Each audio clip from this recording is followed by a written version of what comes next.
Hi, everybody. My name is Gerald Markowitz, and we are going to be reflecting today on the day of and immediate aftermath of September 11th. I was not at the college on September 11th, but my memory in the days and even weeks afterwards was that there was tremendous concern and uncertainty because we didn't know who among our active students or alumni had perished that day. And there was a great effort to get information. But of course, there wasn't information immediately available. And we all knew that many of our students, past and present, were down at the World Trade Center, and that there was clearly some of them did not make it. Maybe I'll just start with that and pass it over to Professors Mandery and Bockmeyer to give their reflections, and I may come back in a little bit later. I was on campus that day. I believe the first tower went down as I was on the Manhattan Bridge on my way to the college. When I got to the college, I looked immediately at my email, not knowing what had happened.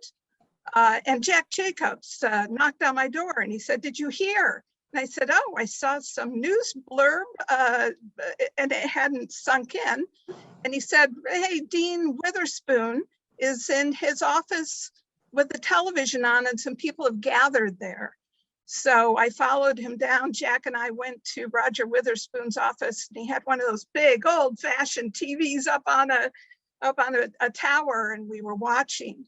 And as we watched, the second plane hit, and we saw things collapsing without maybe even understanding at the time what was happening. We didn't know who was doing it or if it was not someone, but something, just a plane crash, total confusion. And I realized someone in the room had a son in the tower, and she left the room quickly, and the magnitude of the loss in that moment was so much to bear. I realized my daughter is downtown. She was in middle school at Ballet Tech down at Union Square. And so I knew I had to run off and get her. But the subways weren't running, the buses weren't running. A Serbian student came and asked me what I was going to do. And I told him I was going to walk down to Union Square and get my daughter. And he said, "I've lived through 3 wars. I will not let you go alone. I can protect you." And I wanted him to go home, of course, because his parents would be worried.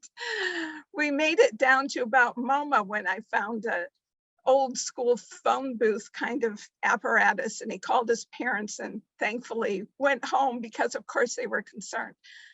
But walking downtown from John Jay and seeing the folks walk north as I walked south, and they were covered with ash, I think we put things together slowly. It was processed slowly over days and weeks.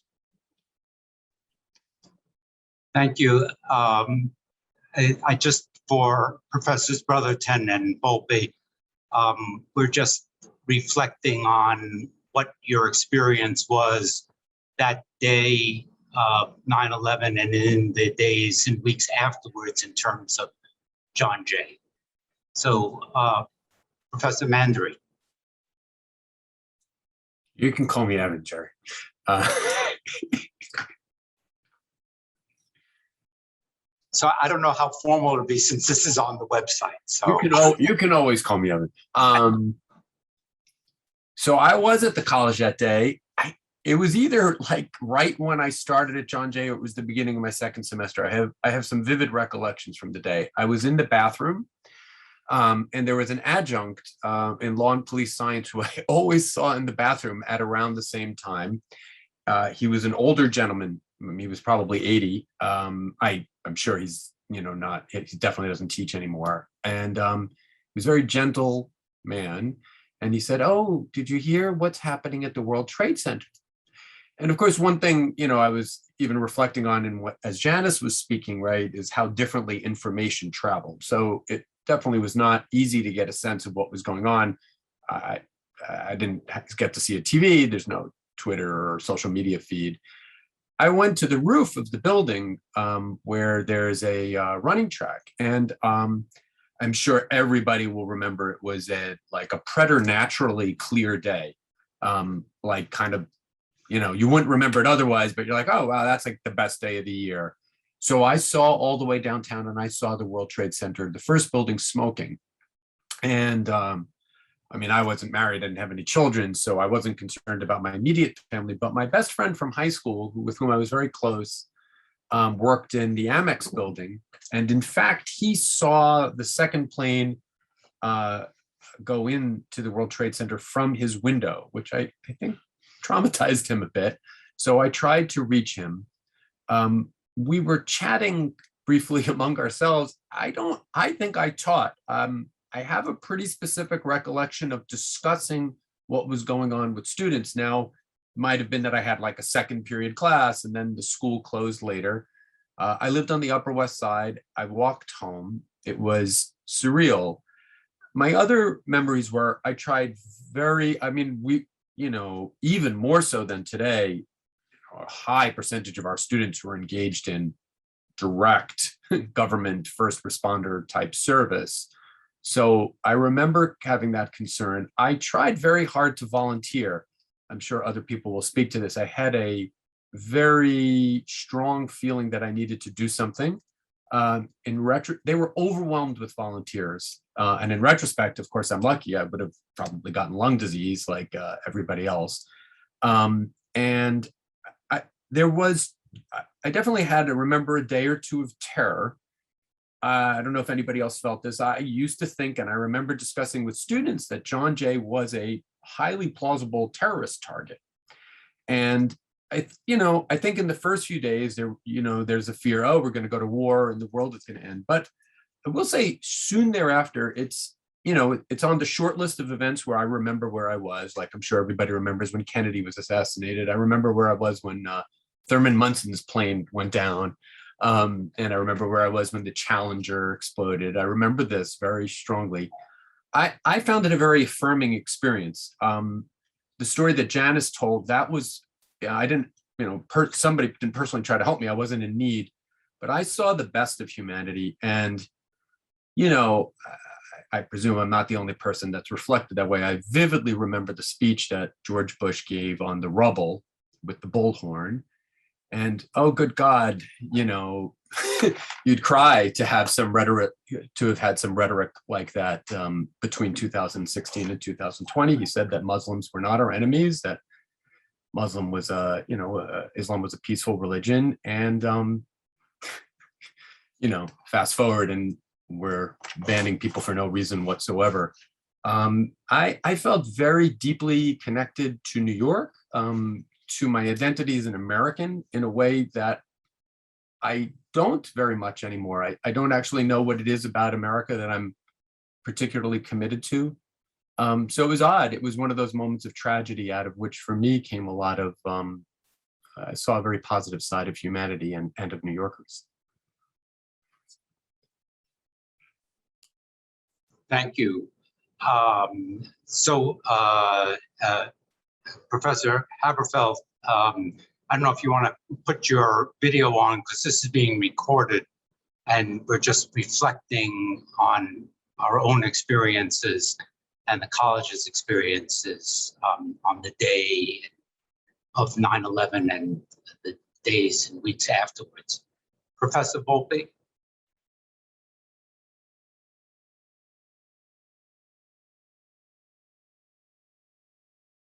You're muted.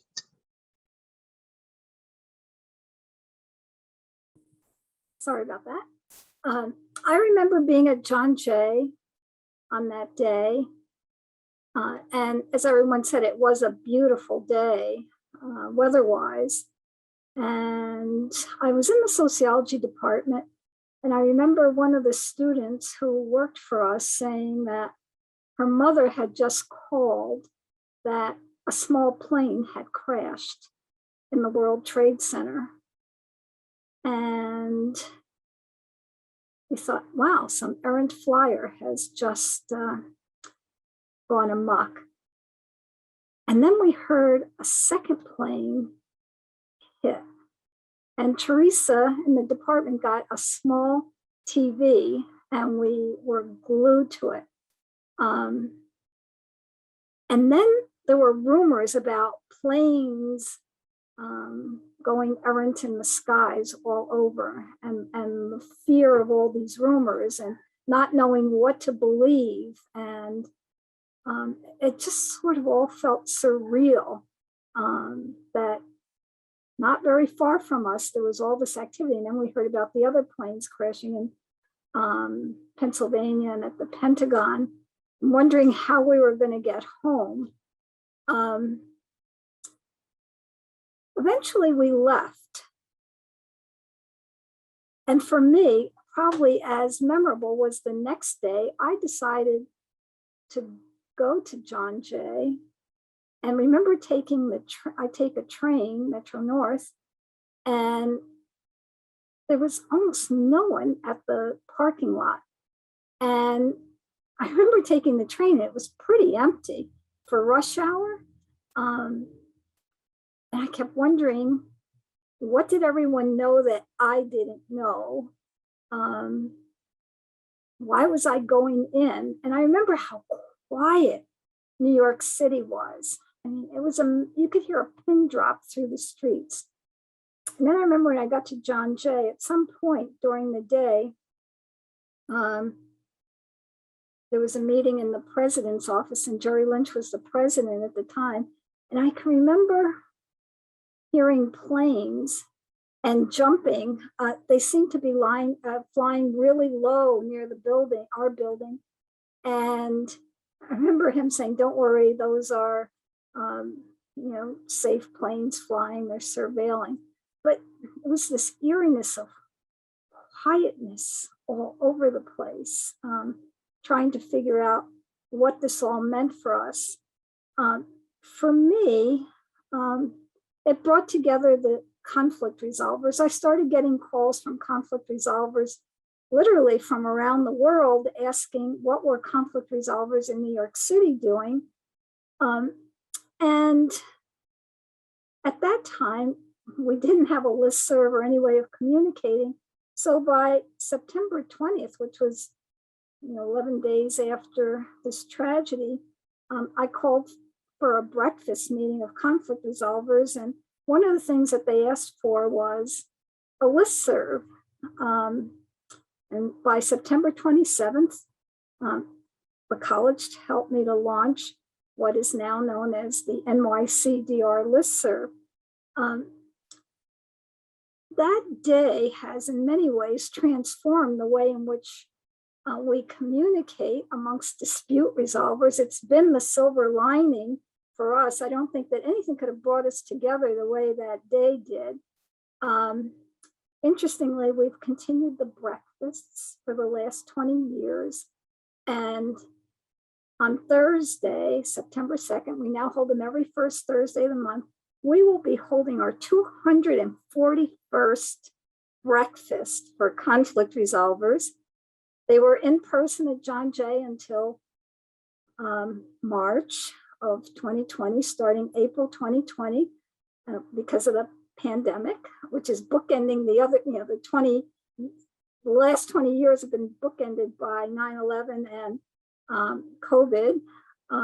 We've been online, and we are now joined by people around the world every first Thursday of the month. And our listserv has grown from a small listserv that served only New York City to now having just about 4,000 people. It's the college's largest listserv, has subscribers from over 25 countries. And we worry about important issues like freedom of speech on a listserv, things that we probably wouldn't have dreamt of 20 years ago. There are flare-ups, but it has been an amazing way of communicating in real time. So yeah, 9/11 has been really memorable in many ways.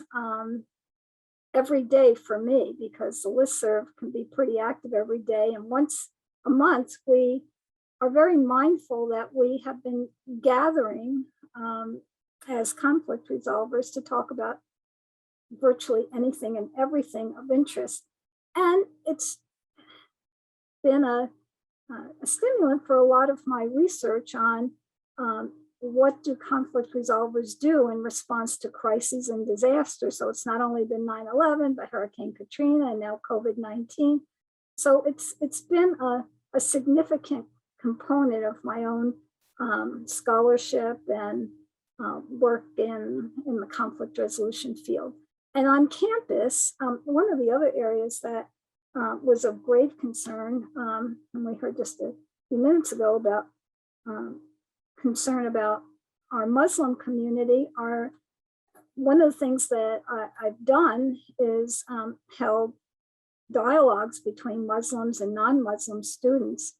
And that was really profound and helpful for all of us to come together to talk about the kinds of concerns that our Muslim students were experiencing.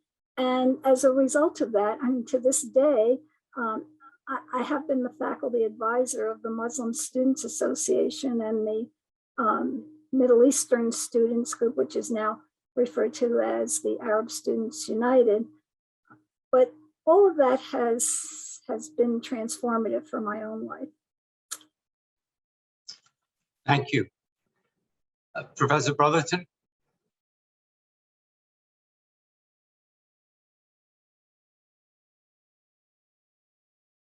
You're muted. Oh, okay.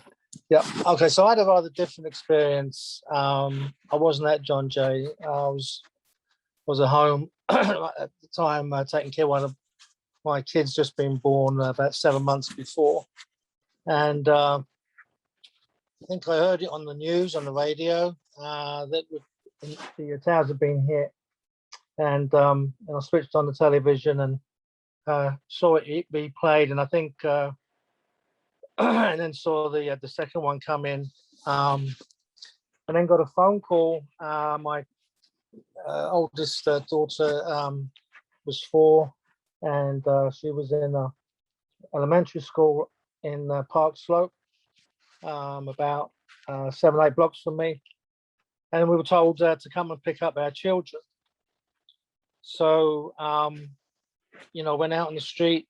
There's a lot of people where I live, worked in the towers, and I lived or worked in that vicinity. My wife worked quite next door in the Department of Public Health, but she was still home, having given birth 6-7 months before. She took 10 months off and was still kind of recuperating. So I went round to the school, and as I'm passing a part of Park Slope, I look across and I can see the Twin Towers.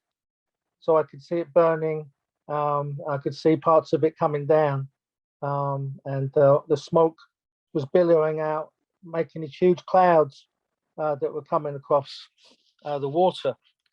So I got to to the school, and there's all these parents there waiting, and I'm hanging around there talking to other parents. And tragically, what was happening was a number of parents weren't there. And they were never going to be there again. So number of parents were killed in the towers. There's a lot of obviously grief counselling going on.